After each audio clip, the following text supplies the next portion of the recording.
parler, moi, de Petite Ville de demain. Donc, Pélussin a été labellisée Petite Ville de demain. Et dans le cadre de ce programme, la commune de Pélussin a signé avec les services de l'État, qui ont été représentés par Madame la Préfète, qui ont signé avec la communauté de communes une convention, une opération de revitalisation du territoire. Et cette convention nous a permis de mettre en œuvre plusieurs mesures, plusieurs actions.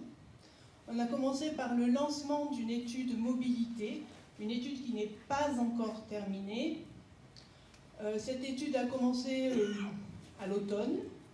Elle comporte deux volets, un volet technique et un volet participation citoyenne.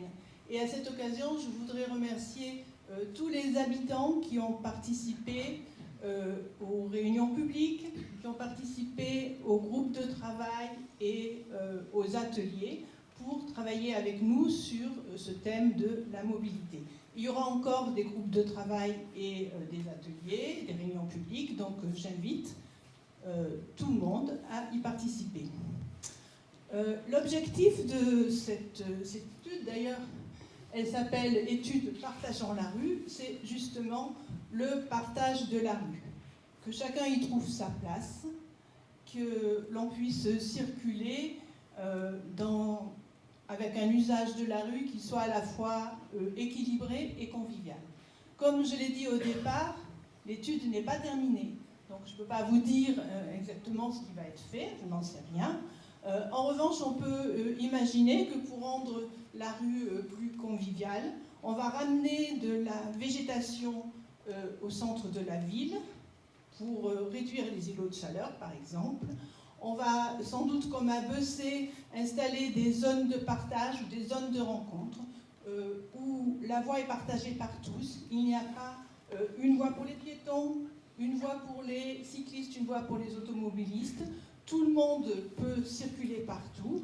La priorité étant du plus vulnérable au moins vulnérable. C'est-à-dire que le piéton est prioritaire sur le vélo, sur tout ce qui est un moteur. Donc cette étude n'est pas terminée. Malheureusement, nous aurons les résultats qu'au printemps, ce qui fait que les premiers travaux ne pourront sans doute pas commencer avant la fin de l'année 2023. En revanche, nous allons commencer quelques travaux au début, pendant le trimestre 2023, le premier trimestre. La rue qui est juste là, la rue du Pont-Paillet, va être aménagée. Alors c'est une rue qui, il y a encore quelques années, c'était la campagne. Depuis, il y a des maisons, elle dessert 2 maisons de retraite, le Crillon et les Bleuets. Il faut que les gens qui habitent ici, et les autres d'ailleurs, puissent circuler en toute sécurité. Donc il y aura, et sans gêner non plus, la circulation automobile, parce qu'il y a aussi des engins agricoles qui passent dans cette rue. Comme vous voyez sur le panneau, cette convention signée au mois d'octobre nous permet de mettre en œuvre deux œuvres concrètes qui sont la rénovation de façade, des aides à la rénovation de façade et des aides à l'installation de commerce. Alors, dans les deux cas, le règlement est en cours d'élaboration et sans doute on ne pourra commencer à mettre en œuvre qu'au mois de mars. Mais le mois de mars, c'est très bientôt.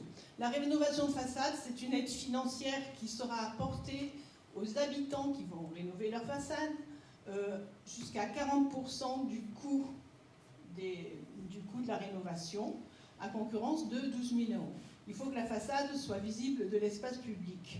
Et l'installation de commerce, c'est une aide qui va être apportée pour l'acquisition du commerce ou pour le loyer, pour les aménagements extérieurs, les aménagements intérieurs, l'accessibilité et la sécurité.